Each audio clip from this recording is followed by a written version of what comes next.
Hi there, folks. Today we're looking at adding and subtracting polynomials. But before we get to polynomials, we're going to start with single terms. And this is a kind of polynomial, but it's a polynomial with one term. We call it a monomial, okay? So a monomial is basically just a combination of numbers and variables, kind of all written side by side. The idea here is that it's a product of those things. So it's all multiplication when they're written side by side.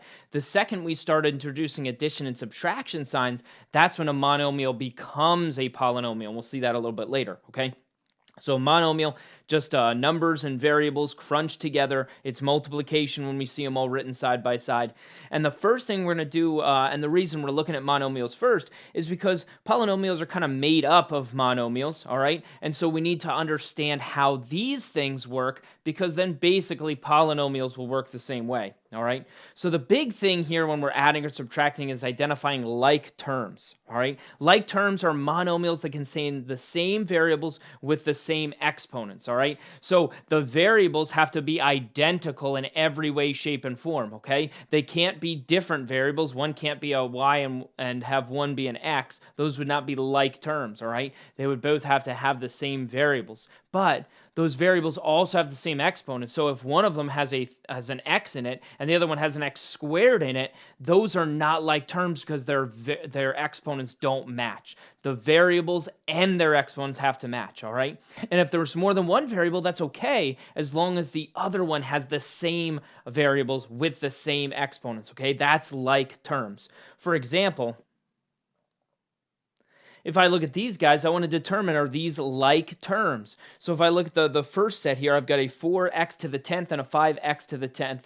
And the thing is, the number out front doesn't matter. Okay, when we look at the definition of like terms, it's same variable to same exponent. So when we look at each of these, they have a variable of x, and they each have an exponent of 10. So it's the same variable, it's the same exponent. So yes, these are like terms, okay? They're like terms because they have the same variables and they have the same exponents. If I look at the next one, again, the 3 and the 6, it doesn't matter. The coefficient doesn't matter. The number out front can be whatever it wants to be. To be like terms, I have to have the same variables with the same exponents. And so I have the same variables. They each have an x and they each have a y, but the exponents don't match. The first one, remember, if we don't see an exponent, we know it's a 1, so that's an x to the first and a y to the second. The next one is an x to the second and a y to the first. And so even though the variables match, the individual variables' exponents don't match, okay? Like if you looked at the x's separately, one is an x to the first, the other was an x to the second. That's no good. So the answer here is no, these are not like terms. If I look at the next one, again, the 4 and the 5, it's okay to have different coefficients. The numbers out front don't have to be the same, but to be like terms, it has to be same variables with the same exponents. So they each have an x and a y. And in the first one, it's an x to the third and a y to the first. The second one is an x to the third and also a y to the first. So the exponents for the variables match as well. So these are like terms. Okay, so like terms, same variables, same exponents. All right, here's why like terms are so important. When we start adding monomials, monomials can only be added and subtracted if they're like terms, all right? We're not allowed to add things that are not like terms, and that's why it's important to identify which things are like terms, all right? If they are like terms, all we have to do is add or subtract the coefficients, and the variable part stays the same, all right? It's kind of like if I was sorting things, all right? Let's say I had a basket of fruit and I was sorting the fruits. So, the baskets contains apples and oranges, all right? When I'm counting up my apples and oranges, I would count them each separately. So I would add up all the apples to figure out how many apples I have total. And I would add up all the oranges to figure out how many oranges I have total, all right? But then I would list those counts separately. It's the same kind of thing here where I look at one set of variables versus another set, all right? So we count those separate sets of like terms differently, all right? But again, something like this guy, here's a 4x to the 10th plus a 5x to the 10th. Are these like terms? The answer is yes. Same variable, same exponent. So when I add them, I just add the coefficients. 4 plus 5 is a 9.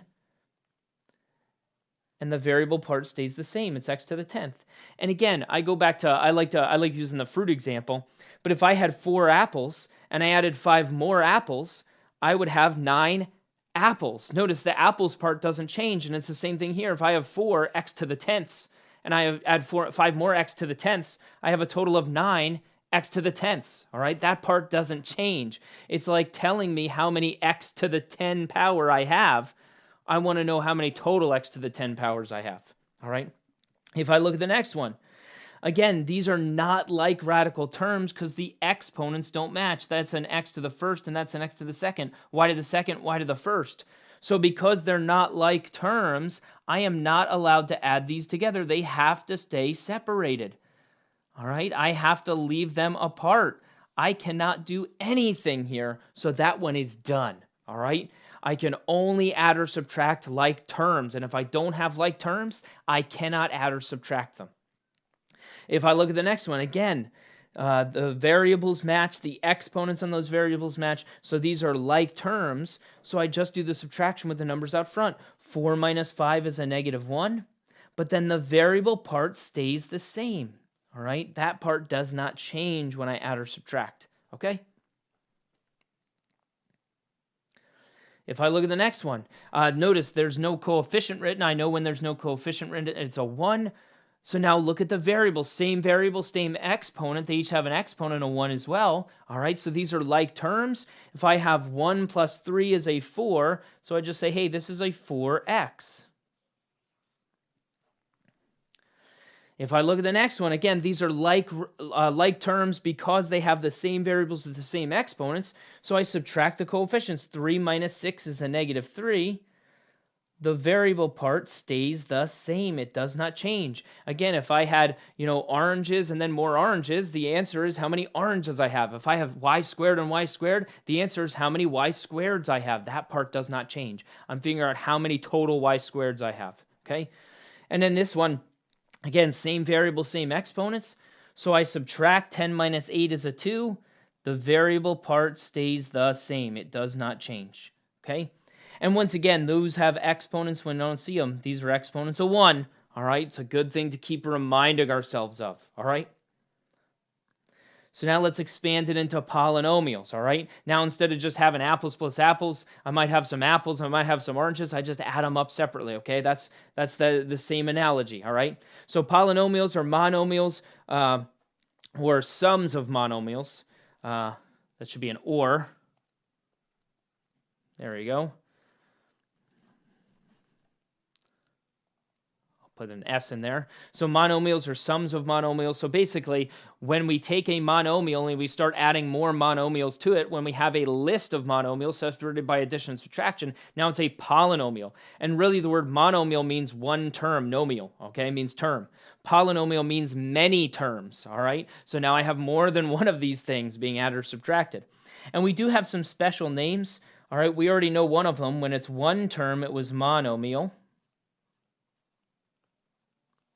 2 terms, you'll hear me refer to this as binomial. Like a bicycle has 2 wheels, so a binomial has 2 terms. And then 3 terms, you'll hear me refer to as a trinomial.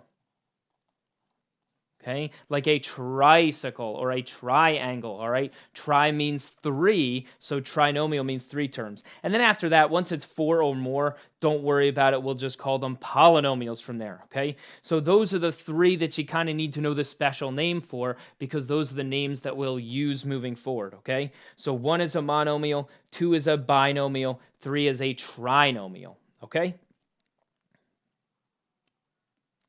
So adding or subtracting polynomials. First of all, if we're subtracting, we're going to change that to adding the opposite. And that should be a concept we're familiar with. We do the same thing with numbers. If I had something like 6 minus a -5, I would change that to 6 plus a +5. I always change subtraction to adding the opposite, all right? And I'm going to do the same thing with my polynomial. It's kind of like distributing the negative sign, all right? And then once I've done that, I'm going to combine, sorry, a little typo there. Combine, that should be an E like terms, all right? For example, if I look at this guy, It's addition. I'm just going to combine like terms. I'm going to add them up. So I need to identify the like terms, which things have the same variables and the same exponents. Well, right here, here's an x squared, and here's another x squared. Same variable, same exponent. So when I add those together, I add the coefficients, gives me a 5. The variable part stays the same. All right? And now I also have right here an x to the first and an x to the first. Yes, those have exponents of 1. So same variable, same exponent. Should have given myself just a little bit more space here. Sorry. So when I add those together, that gives me a positive 3. The x stays the same. And then the last ones here, the 8 and the negative 3 are like terms because they're both just regular old numbers. So when I add those together, I get a 5. And that's it. I just combine the like terms. But again, I go back to that analogy of, if this is apples, then these are apples also. And if this is oranges, I don't know why I used purple for orange, then these are oranges. I kind of add them up separately. So I would say, hey, I've got 3 of these and 2 of these, so I have 5 of that thing. And then I have 2 of these and 5 of these. I have this many of that thing. And then I have the, okay, so we kind of look at them separately, all right? They're completely different things. So I'm adding up how many of that thing I have, then how many of the next thing I have, then how many of the next thing I have, okay? And the reason I like to use the apples and the oranges because those are obviously different things, even though they're both fruit, all right? With the variables, we tend to look at those and think they're all the same, and they're not, okay? An x squared and an x are 2 totally different things. Yeah, they both represent variables, all right? But they're 2 completely different things. Just like apples and oranges, they're both fruit, but they represent 2 completely different things, okay? So think of it that way. If I look at the next one, again, I always start with the biggest exponent first. I say, okay, x squared, and I go over here and go, oh no, there's no x squares. There's nothing to combine it with, all right? So there is no like term to combine that one with, so I'm going to leave it as a 2x squared. And then I go, okay, how about this 5x? Yes, it has a like term right here. Remember, these are x to the first, same variable, same exponent. So I could subtract those, but be careful here. If you want to, you can go right ahead and subtract these. That would be a 5x minus a 6x is a negative 1x. And then here, these are like terms. Once again, it's subtraction. So it's 1 minus a negative 2, which is a positive 3. And if you're looking at that going, oh, I think I'm going to make a sign error there, this is what I was talking about up top when I said, hey, change subtraction to adding the opposite. Here's a better way to do it. Ready? I'm just going to rewrite this. Instead of subtracting, I'm going to add. And instead of a 6x minus 2, I'm going to do the opposite. So I'm going to do a negative 6x plus 2. Okay? And again, you could also think of it, hey, like there's a 1 out front and you're distributing that negative. All right? So we're giving the negative to each thing. It's adding the opposite. Now it's really easy. We're less likely to make any sign errors here because now it's addition. I combine these. Yeah, that should be more obvious that it's a negative 1x. Okay? This should be a little bit more obvious that that's a 3. All right? And it's very little work to change it to adding the opposite, but it makes a big difference when we go to do this thing. Okay? Same thing with the next one. Let's change it to adding the opposite. And a lot of times what I'll do is I'll just say, hey, you know what? I'll draw over top of this and put a plus and then a minus, minus, change this to a plus. I change all the signs, okay? It's adding the opposite. If you need to rewrite it, that's okay too, all right? Rewrite that thing as a plus and then rewrite that polynomial with the different signs, okay? But now combining like terms, these guys are the same. So that gives me a 1x squared. And you don't have to write the 1, but you can if you want to. These guys together give me a negative 7x. Wow, green is not the color I was looking for there. And then these guys together give me a positive 11. And notice, once again, changing that to adding the opposite makes a huge difference, makes it way easier moving forward, okay? And then this guy, once again, I'm going to start with the biggest exponent right here is this guy. There are no other x cubed, so that's x to the third just stays the way it is. Nobody to combine with. But then here, x to the first, here's another x to the first. Same variable with the same exponent. I can add those up. That's a 5x. And then the minus 7, there's nobody that has the same consistency of that thing, so there's no other like terms here. It just tags along for the ride. And that's it. Okay? So in order for things to be like terms, it has to be the same variable with the same exponents. You can only add or subtract like terms, and that's true for monomials. It's also true for polynomials. All right? And then the only other thing we had in here was some of the special name. One term is a monomial, two terms is a binomial, three terms is a trinomial. Okay?